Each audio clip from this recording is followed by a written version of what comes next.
الحمد لله رب العالمين والصلاة والسلام على سيد المرسلين أما بعد فأعوذ بالله من الشيطان الرجيم بسم الله الرحمن الرحيم الصلاة والسلام عليك يا رسول الله وعلى آلك وصحابك يا حبيب الله 25 ذوالحجہ 1441 ہجری شنبہ یوم الاحد اتوار سنڈے 16 اگست 2020 السلام علیکم ورحمۃ اللہ وبرکاتہ۔ تفسیر کے اس سلسلے کو آگے بڑھاتے ہوئے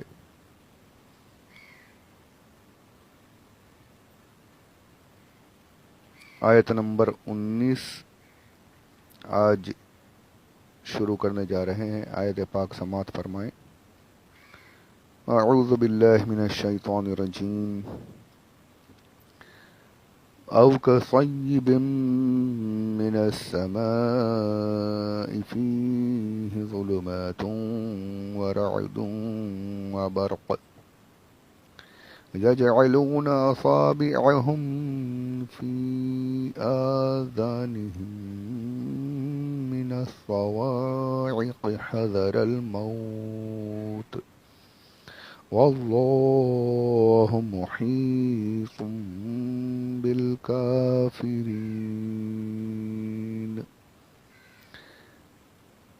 کنز الایمان شریف سے اس کا ترجمہ سماعت کریں۔ یا جیسے آسمان سے اترتا پانی کہ اس میں اندھیریاں ہیں اور گرج اور چمک ہے، اپنے کانوں میں انگلیاں ٹھونس رہے ہیں کڑک کے سبب، موت کے ڈر سے، اور اللہ کافروں کو گھیرے ہوئے ہے۔ اس سے پہلے کہ اس آیت پاک کے بارے میں کچھ عرض کروں، میں نے آج یوٹیوب پر جو اپلوڈ کیا ہے، جب میں نے دیکھا تو ان ویڈیوز جو یہ وائس ہے میری، اس کی تعداد سورہ بقرہ میں 100 ہو گئی ہے الحمدللہ۔ سورہ فاتحہ 75 پر مکمل ہوئی تھی، یہاں پر 100 آڈیوز اب تک اپلوڈ ہو چکے ہیں، اور اب تک وہاں پر تو آیت نمبر 17 ہی چل رہی ہے۔ الحمدللہ، اللہ کا کرم ہے،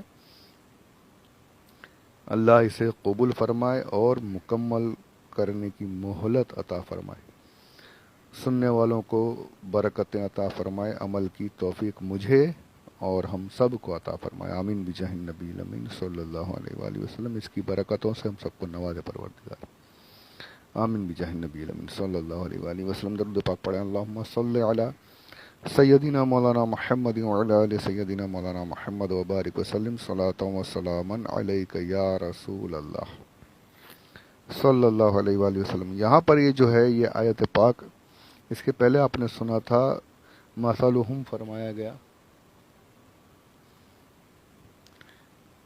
اور اب یہاں پر منافقین کی ایک اور مثال بیان کی جا رہی ہے۔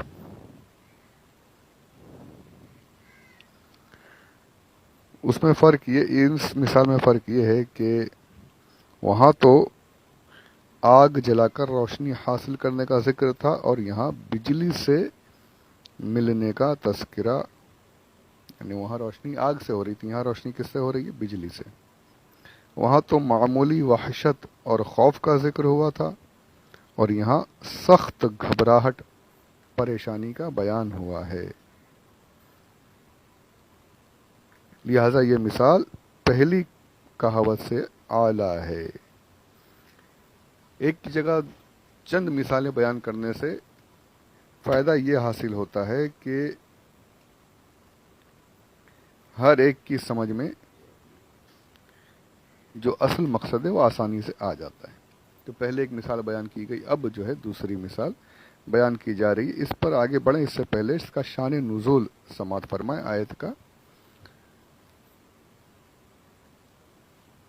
بہت یعنی تمام تفاسیر میں اکثر جگہ یہ لکھا ہے، اکثر تفسیروں میں، کہ حضور اکرم صلی اللہ علیہ وآلہ وسلم کی خدمت میں دو منافقین جو تھے وہ مشرکین کی طرف سے حضور اکرم صلی اللہ علیہ وآلہ وسلم کے ساتھ رہے، مدینہ شریف میں رہے، اور پھر منافقت دکھائی اور وہاں سے بھاگ گئے۔ کہاں؟ مشرکین کی طرف۔ اب کہیں دور سے آئے تھے، حالت یہ تھی کہ اندھیری رات تھی، اور اس وقت کے اندھیری جو ہوتے ہیں اسٹریٹ لیمپس وغیرہ کچھ نہیں، نکلے چوری چھپے بھاگ رہے تھے، رات میں ہی نکل پڑے، اور اندھیرا تو تھا ہی، اوپر سے ایک دم بارشوں والے بادل بھی آ گئے، بالکل اندھیرا چھا گیا۔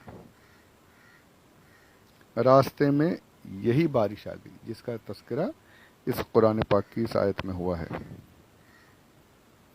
اور بارش صرف بارش نہیں، اس بارش میں سخت گرج اور چمک بھی تھی، ایک دم زوردار بارش، اور گڑگڑاہٹ جو ابھی ہم نے خود پچھلے ہفتے میں بمبئی والوں نے ان سب چیزوں کا مشاہدہ کیا ہے۔ حالانکہ اتنی گرج اور کڑک کچھ وقت میں ایسا ہوتا تھا، بہت زوردار بجلی کڑکنے کی آواز وغیرہ آ رہی تھی، تو ہم تو سب لرز جا رہے تھے، سارے جن کو پوچھے سب یہی کہہ رہے تھے کہ بالکل ڈر گئے، اور حقیقت ہے سبھی ڈر جاتے ہیں، وہ اتنی زوردار آواز ہوتی ہے، وہ گرج جو ہوتی ہے۔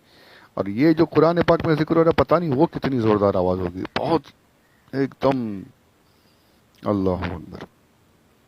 تو یہی چمک اور گرج والی بارش انہیں راستے میں ملی۔ اب ان کا حال یہ ہو گیا کہ جب گرج ہوتی تو کانوں میں انگلیاں ٹھونس لیتے، اتنی زوردار آواز آتی تھی کہ ڈر جاتے کہیں مر نہ جائیں، اس آواز سے کہیں موت واقع نہ ہو جائے، اس لیے آواز سے بچنے کے لیے اپنی انگلیاں کانوں میں ٹھونس لیتے تاکہ آواز سے بچ جائیں، کہیں اس ڈر سے کہ ہمارے کان نہ پھٹ جائیں۔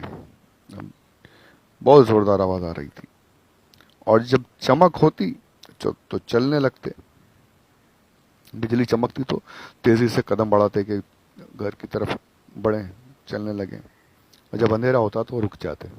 یہ سب اگلی آیت میں بھی ذکر آئے گا، یعنی سمجھ لیجئے دو آیتوں کی تفصیل یہاں پر یہ شان نزول ہے، اگلی آیت میں بھی اسی کا ذکر ہوگا۔ جب اندھیرا ہوتا تو ٹھہر جاتے، بجلی چمکتی تو روشنی ہوتی، چلتے کچھ دیر کے لیے، پھر اندھیرا ہوتا تو وہیں ٹھٹک کر ڈرتے ہوئے رک جاتے۔ جب یہ حال ان کا ہوا تو آپس میں کہنے لگے کہ شاید اس گناہ سے ہم پر یہ مصیبت آئی ہے۔ اب تھوڑا احساس ہوا کہ ہم جو منافقت کر کے آئے ہیں، لگتا ہے کہ اس گناہ کی وجہ سے ہمارا یہ حال ہو رہا ہے، اتنی سخت بارش، اتنی سخت کڑک، ایسی بجلی اور چمک کہ موت کا ڈر آ گیا ہم پر۔ اگر جان بچ گئی یہاں سے، خدا خیر کرے، تو صبح ہوتے ہی ہم حضور اکرم صلی اللہ علیہ وآلہ وسلم کی خدمت میں واپس جائیں گے اور ان کے ہاتھ پر اپنا ہاتھ دے دیں گے، اور رب سے معافی مانگ کر سچے دل سے مسلمان بنیں گے۔ اللہ عز و جل نے ان پر فضل فرمایا، اس مصیبت سے نجات دی، انہوں نے ایسا ہی کیا، سچے مسلمان بن گئے، اور پھر اسلام پر صحیح معنی میں قائم رہے۔ اس موقع پر یہ آیت کریمہ حق تعالیٰ نے ان کے اس واقعے کو باقی منافقین کے لیے کہاوت بنا کر بھیجا، نازل فرمائی، اور اس قصے کو ان کی روشنی پر منطبق فرمایا۔ یہ تفسیر نعیمی جلد اول صفحہ نمبر 197، تفسیر نعیمی والیوم 1 پیج نمبر 197، اس پر یہ تفصیل لکھی ہوئی ہے۔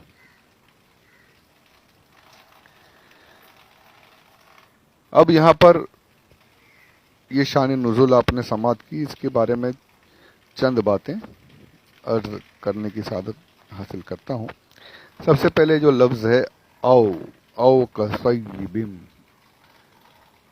اور جو آتا ہے عربی زبان میں شک کے لیے استعمال ہوتا ہے کہ جس بات کرنے میں کچھ شک ہو، تو جیسے اردو میں جس او کی جگہ پر یا کا استعمال کرتے ہیں. اب مثال کے طور پہ اگر کوئی آدمی کہے کہ کسی کے پاس کوئی شخص ملنے آیا، جیسے اس کا نام ہے عبداللہ، نام سمجھ لیجئے، اور اسی عبداللہ کا ایک دوسرا بھائی بھی ہے عبد الرحیم. اب یہ عبداللہ اس سے ملنے آیا، ملاقات کر کے چلا گیا. اب کسی نے اس سے پوچھا کہ بھائی کون تھا یہ، کون مل کر گیا تم سے؟ اب اس کو یاد نہیں رہا برابر، ذہن سے نکل گیا، تو اس کو شک ہو گیا. تو اس نے کیا کہا، میرے پاس عبداللہ آیا تھا یا عبد الرحیم آیا تھا، دونوں بھائیوں میں سے کوئی ایک آیا تھا، یار مجھے یاد نہیں آ رہا عبداللہ تھا یا عبد الرحیم، پتہ نہیں.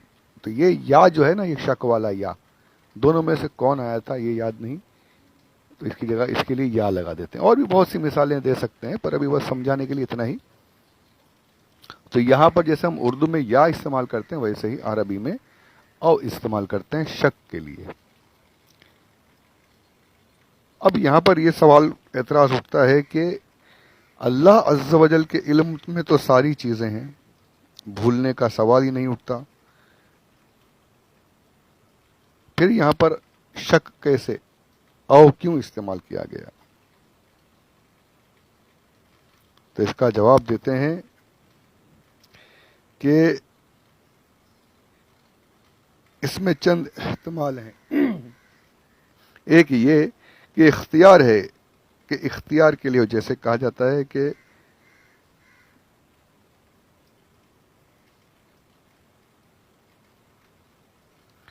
اختیار کے طور پر استعمال کیا جاتا ہے. جیسے اگر کوئی بھائی کہے کہ بھائی مجھے اب یہاں سے کہیں اور جانا ہے، تو میں کیسے جاؤں، دوسرے شہر جانا ہے، تو یہ آدمی یوں کہے کہ یا تو تم بس سے چلے جاؤ، لگژری بس بھی جاتی ہے، یا ٹرین سے چلے جاؤ. اختیار ہے تمہیں، ٹرین سے بھی جا سکتے ہو، بس سے بھی جا سکتے ہو، اختیار ہے. یا کا لفظ یا آیا استعمال ہوا، تو یہاں پر بھی اختیار دیا گیا مومنین کو کہ ان کی یہ جو دو مثالیں ہیں، تو مومنین تمہیں اختیار ہے کہ ان کی وہ پہلے والی مثال اختیار کرو، یا یہ دوسری والی مثال. یعنی یہ اختیار کے طور پر یا استعمال کیا گیا، شک کے طور پر نہیں. دوسرا استعمال یہ ہے کہ منافقین دو طرح کے تھے، ایک سخت ایک دم پتھر دل جو کبھی پلٹنے والے نہیں، ان کی مثال کو اس آگ والی مثال سے بیان کیا گیا. اور دوسرے جو نرم دل تھے، کچھ چانسز تھے لوٹنے کے، پکے مسلمان بننے کے، تو ان کی مثال اس بجلی والی مثال سے بیان کی گئی. ایک یہ بھی کہا گیا کہ یہاں پر او جو ہے یہ اور کے معنی میں ہے، یا کے معنی میں نہیں، واو کے معنی میں ہے. مطلب کہ ان کی ایک مثال اوپر دی گئی، مثلم کا مثل الذی، اور پھر یہاں پر او کسیبم، تو یا نہیں، یہاں پر مطلب ہوگا ایک مثال ان کی وہ، اور مثال یہ دوسری او کسیبم، اور جیسے یہ بجلی والی مثال ہے وہ. تو یہ چند احتمالات ہیں. شک کے طور پر یہ لفظ یہاں پر استعمال نہیں کیا گیا. اور قرآن پاک میں ان تمام معانی میں یہ لفظ استعمال کیا گیا ہے. تو الحمدللہ اللہ عز و جل کا علم حتمی یقینی ہے. یقینی میں نے غلط بول دیا، میں نے پیچھے کہیں تفسیر میں بتایا بھی کہ یقینی علم نہیں کہہ سکتے، حتمی یقین ہے، پکا ایک دم بالکل، کہ اس میں کوئی شک و شبہ کی گنجائش نہیں ہوتی. ایک اور معنی یہ بھی دیا ہے کہ بلکہ کے معنی میں استعمال ہے، کہ وہاں پر ایک مثال بتائی گئی کہ ان کی مثال ایسی ہے جیسے آگ روشن کرنے والے، بلکہ ان کی مثال اس طریقے سے بھی ہے کہ جا رہے تھے اور بارش نے گھیر لیا. دونوں طریقے سے، یعنی یا کا لفظ استعمال نہیں کیا گیا، یا کے طور پر استعمال نہیں کیا گیا، بلکہ ان چند معانی کے احتمال کے ساتھ اسے استعمال کیا گیا ہے.